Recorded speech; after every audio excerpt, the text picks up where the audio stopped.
Welcome to Spectator Sporting, sponsored by SpectatorSporting.com. I'm Zach Roach. I'm Adewale. We got a big show for you today. Make sure you go to SpectatorSporting.com for previous shows, previous clips. My man out of here has wrote some great articles. Check them out. Comment, subscribe. And we also have a special guest by the name of Valis Veto. He's going to talk Cubs and White Sox. I got some questions for him. But we're going to dive right into it. The NBA Finals. The Golden State Warriors versus the Cleveland Cavaliers. Golden State up 2-0. What's your take so far? Yeah, game one, I thought Cleveland was going to surprise us all and steal game one in Golden State. But you know what?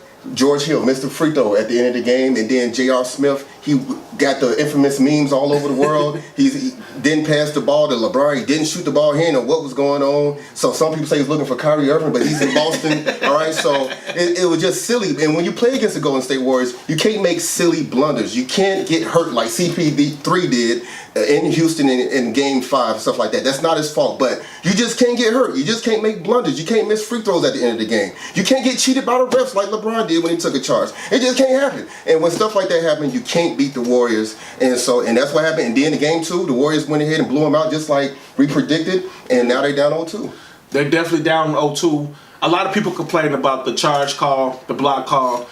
To me, it was a block. But I also think that is a judgment call. I don't think you call that in that moment of the game. The referee felt like it was a block. They should have stuck with that call. But with that being said, George Hill had the ball with the game in his hand to finish it off. All he had to do was make his free throw. J.R. Smith got an offensive rebound. He got a great offensive rebound. He's not getting credit for getting an offensive rebound. He just didn't know what was going on in the game.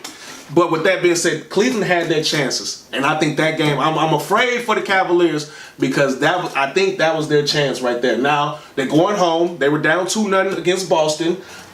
And they came back and won the series. They were down 1-0 against the Pacers. So they do have a chance, and they have the best player in the game, so I think they have a chance. You think they have a chance? Well, you know what? I think they have a chance if Durant or Stephen Curry gets hurt. If they tear their ACL or something like that or break a leg, then they have a chance. But if that doesn't happen, the Warriors, they have 2 MVPs on their team. They have Stephen Curry, a 2-time MVP, and he's not even the best player on his team. Okay? That's KD. He's the best player on their team. And so it's an impossible task. They have to play perfect. Kevin Love has to play like he did with the Timberwolves. J.R. Smith has to play like he did with the Nuggets. It's just going to have to go crazy. That was a long time ago. Right. So I don't give him a chance. Well, Golden State up 2-0.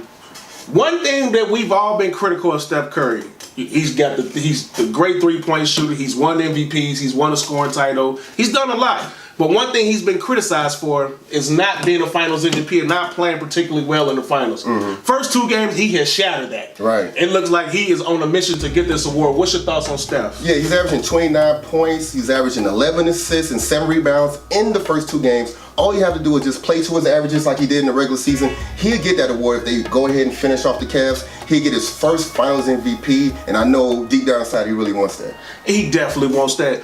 If he gets this, we gotta start talking. We talk all the time about Jordan, LeBron, and other players, Kevin Durant. Right. We gotta start talking all the time point guards.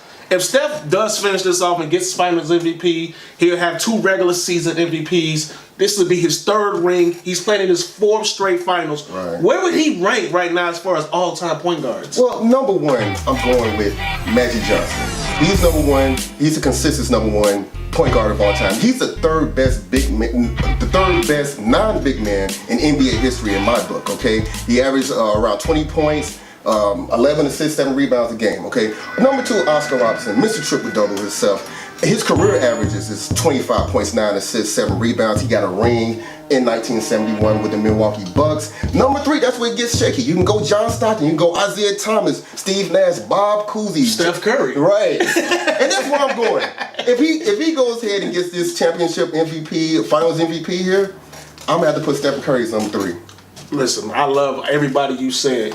But if he beats LeBron James 3 out of 4 times, that's saying a lot. If he beats LeBron James 3 out of 4 times, that is saying a lot. But Steph Curry is definitely, if he gets this done, he's at least top 5 in my book. I'm not gonna name everybody, but he's definitely top 5 in my book. Yeah. I mean, I give him, I'm gonna put him in top 3. Yeah. It's like you said, Finals MVP, 2 MVPs, averaging over 30 points a game, 4th straight Finals appearance. yeah, Steph Curry, he's the man. He deserves a lot more respect. You're watching SpectatorSporting.com. When we come back, we got my man Valis Veto to talk Cubs and White Sox. We'll be back.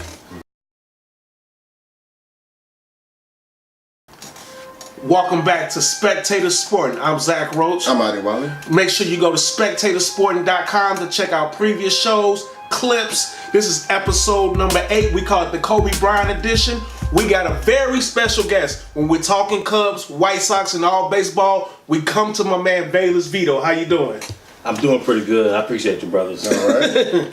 Listen, this summertime was a big summer for the Cubs. They brought in maybe the best pitcher out there in free agency by the name of Yu Darvish. So far, though, it's been a little shaky. What's your thoughts on Yu Darvish? Yu Darvish has been very shaky, but he does have a chance to come back.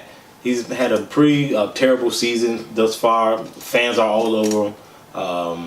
Stats are not very good, and he's hurt right now. He's on the DL, so he has a chance to come back, though. I believe that he has an opportunity to come back and kind of wipe the slate clean because he's on a great team that's underachieving as a group. So it's a good chance he can come back and do something better. Yeah, and in the offseason, I was puzzled by the Cubs when they let Jake Arrieta go to the Philadelphia Phillies, and everyone got all excited about Yu Darvish. And I'm thinking, I'm seeing Jake, killing the playoffs with the Cubs, and I'm still trying to figure out why they let him go. You have any answers about that? Well, I believe that it was more or less a situation with the organization not wanting to continue to negotiate with him and go up to his number.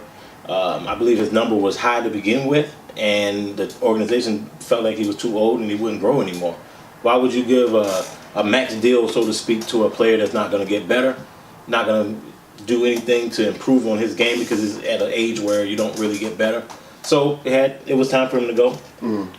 At the number he was asking for, he ended up settling for a deal in Philadelphia, and he's doing well. So we wish the best, and they gave him a good going away ceremony the other night. So that was good. Yeah. And so the Cubs, they're 2 games back of the Milwaukee Brewers. Also, the Cardinals are 3.5 games back.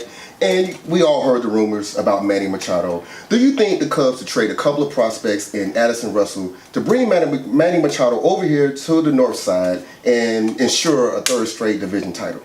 Absolutely not, because he doesn't guarantee a 3rd title, and he's going to want a max contract, once again, one of these max deal type of gentlemen, and we don't really need that. We can keep our prospects that we're already depleted with, and we can keep our players that are already major league ready and let them go and let them grow.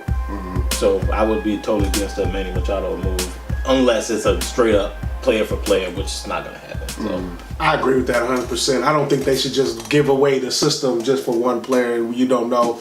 And the only thing with Jake Arrieta is prime time. If you need somebody to go out there and pitch a big playoff game, he's ready to go. And when I saw Yu Darvish in the playoffs last year, I saw him in the World Series. Didn't look good, so that made me nervous right off the top.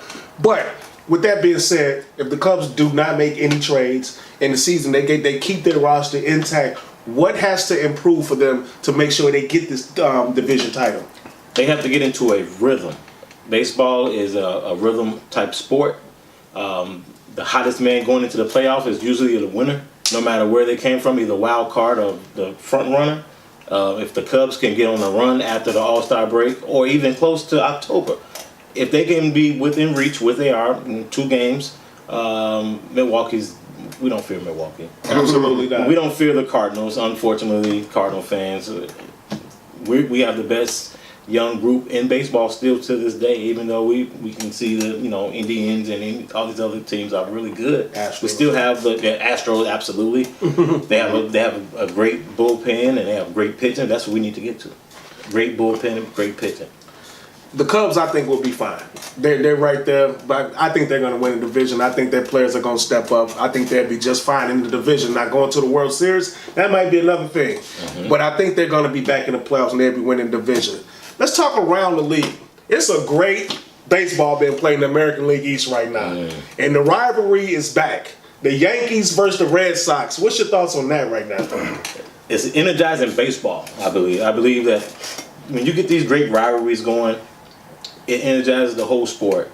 And it's just amazing that they got these hitters that came together on the Yankees. They got like a 2, 3, 4, 5 where they can get 30 homers in a season. Insane. 2 of them could get 60 homers in a season. And then you got the Red Sox, where their lineup is completely stacked. They look like a perfect team this year. Like they're not even making mistakes. Like it's amazing. They're up a game on a team that could be running away with any division. Right. That's amazing. So yeah, and you got the Yankees and the Red Sox. They're in the same division. The 2 best teams in Major League Baseball. And you can't forget about the Houston Astros, the defending champions. Also in the National League, the Atlanta Braves, the most surprising team in Major League Baseball. Okay, also the Nationals, they're still contending. All right, the Dodgers, they're going through some injuries right now. And you know the Cubs are going to do anything, and you're saying the Brewers may be pretenders. So my question to you is, what's your mid-season World Series matchup prediction? well, you already know I'm going to be a homer. I got Cubs. And I got Yankees. And you know why I got Cubs and Yankees? Because the last time I seen you gentlemen on this stage, I picked Cubs and Yankees and was very wrong about it. So I'm going to keep my picks for this year. Cubs, Yankees, World Series, best thing in baseball history. You heard it here first. Before we go, give me one team that we need to watch out for. Colorado Rockies. They've been hovering around the top of the division all year long. They hovered around the top of the division all year long last year. Made the playoffs last year. They can do something dangerous this year. So I believe in Colorado Rockies.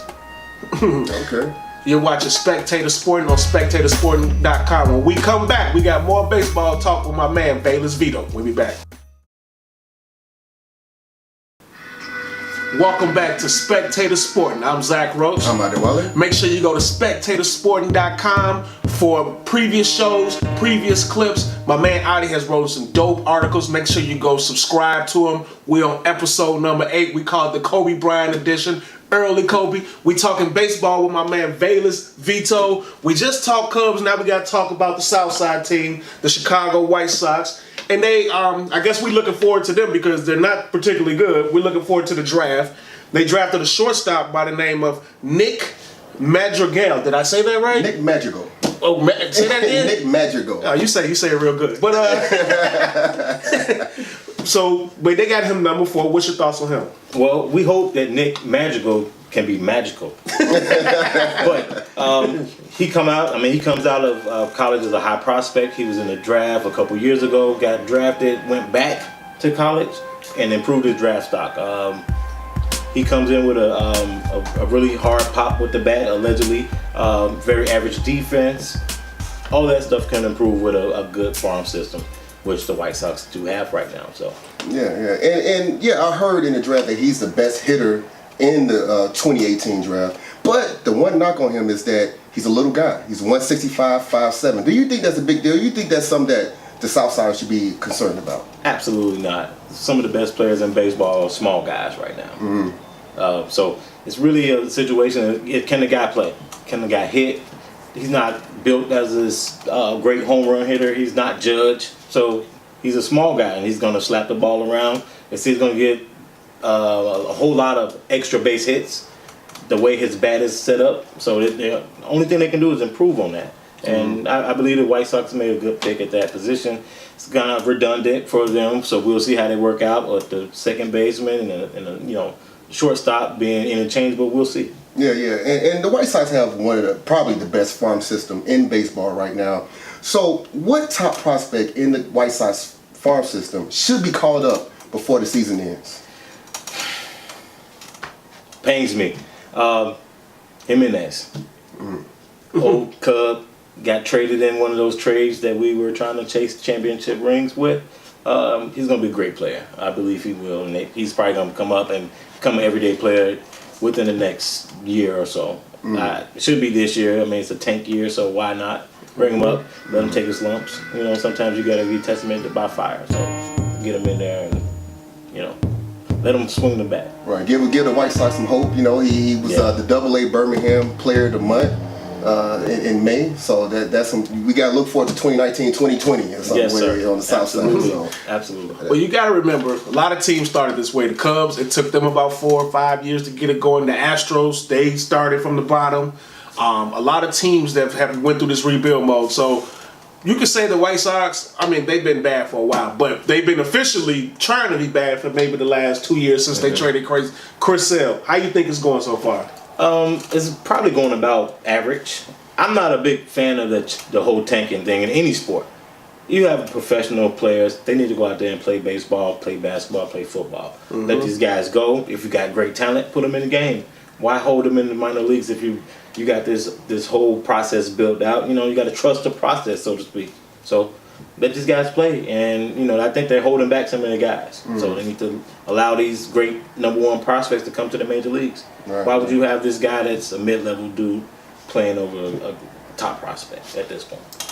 I absolutely agree with everything you just said right there. And the only way you're gonna get better, the only way you get better is by playing. Right. That is a fact. You gotta play the game. So with that being said, it was great talking with you, Valis. We appreciate your knowledge and your information. We definitely learned a lot. We'll be doing this very soon, so we're gonna stick with it. You've been watching Spectator Sporting on spectatorsporting.com. When we come back, Dez Bryant still not signed? We'll be back.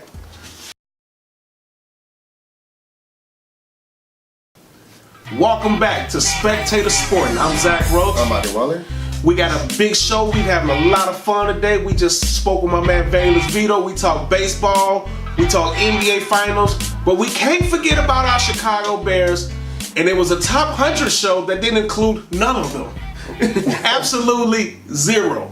By the way, go to spectatorsporting.com. Go check out previous shows, clips. Check out my man wrote articles. And this is episode number 8, the Kobe Bryant edition. What's your thoughts about no Chicago Bear being in the NFL Network's top 100 list? Yeah, the Bears can't get any respect, man, from the NFL. This list is voted on by the players, okay, in the league. So now there's 2 major snubs on the Bears team. This guy right here, Akeem Hicks. He's the best player on the Bears team. Played on the number 7 defense in the NFL and the best defensive player on the number 7 defense in the NFL. The man had 39 tackles, 8.5 sacks. Guess who was picked over him? The Green Bay Packers defensive lineman, Mike Daniels, okay? This man had 34 tackles, 5 sacks, okay? And he played on the 23rd ranked defense in the NFL. What's going on here? What's happening with that? Is it just because he got a Packers uniform on? Come on, man, let's pick the right guy. Another major snub is Jordan Howard, okay? Now, they picked Carlos Hyde over Jordan Howard. Carlos Hyde, 938 yards, 3.9 yards per carry, 8 touchdowns. Jordan Howard, 1,122 yards, 4.1 yards per carry, 9 touchdowns. Somebody explain that to me. It's not like the 49ers made the playoffs or something like that. What's going on? People, you know, Carlos Hyde, you know, now he's with the Browns. I don't get it. 2 major snubs. I guess the Bears gonna have to just make the playoffs or something to get some respect. Well, and in hindsight, this could be a great thing because now the players, that's more motivation. They're like, oh, you don't think I'm a top 100 player? Well, let me show you. Let me show you how to do it. I definitely agree. Akeem Hicks is definitely a top 100 player in the league. He dominated at the line of scrimmage so many times this year. And Jordan Howard, first 2 years, only running back he's been better than him since he's came in is Ezekiel Elliott. Think about that. That's the only running back that's been better than him the last 2 years. So Jordan Howard definitely deserves to be in that. Maybe we got to get more voters from the Bears to get in that the NFL Network. But looking going forward now, what player maybe on next year besides the 2 we mentioned you think could be on that list? I'm looking at, you know what? Leonard Floyd. Leonard Floyd, absolutely. I'm with you there, right there, 100%. He needs to go ahead and just be the best player, you know, on the team, at least the second best. You know, I mean, have a breakout season. He's been battling injuries in his first 2 years. We're counting on him. The Bears didn't draft an edge rusher in the first round until the 6th round of the draft. They're really relying on him. I need to see double-digit sacks from Leonard Floyd so he can get in that top 100. Leonard Floyd just needs to stay healthy. If he's healthy, he will be fine. He will get those double-digit sacks. He will make a run. Right. Because I think he's that talented. Dez Bryant? No team yet. Yeah, that's shocking, man. You know, they said he's waiting for the perfect fit. Okay, so I just did the work for him. So all he has to do is call me and I tell him, you know, this is what you need to do. You need to go with Jimmy Garoppolo. Okay, now you got two options. You go with Jimmy Garoppolo. They need a wide receiver. They have a track star, Marquise Goodwin. He's pretty good, but he's just one of those slot guys who run up and down the field. They also have Pierre Garçon, but he had his worst season in his career last season. And also you have they just drafted a second-round pick, a guy named Pettis in the second round, but he's a kick returner. Go to the 49ers. How about Jimmy Garoppolo, man? Go play with the 49ers. If not, New England Patriots. Dez Bryant, the only problem is it makes sense for him to go, but the problem is I don't know if they want him back. And I think Dallas Cowboys have did him a disservice. They put out some bad things about him in this offseason that have shied teams away. So, but I think he will be signed somewhere by training camp. There's going to be some injuries and somebody will pick him up. Yeah. You've been watching Spectator Sporting on SpectatorSporting.com. When we come back, we got our thoughts.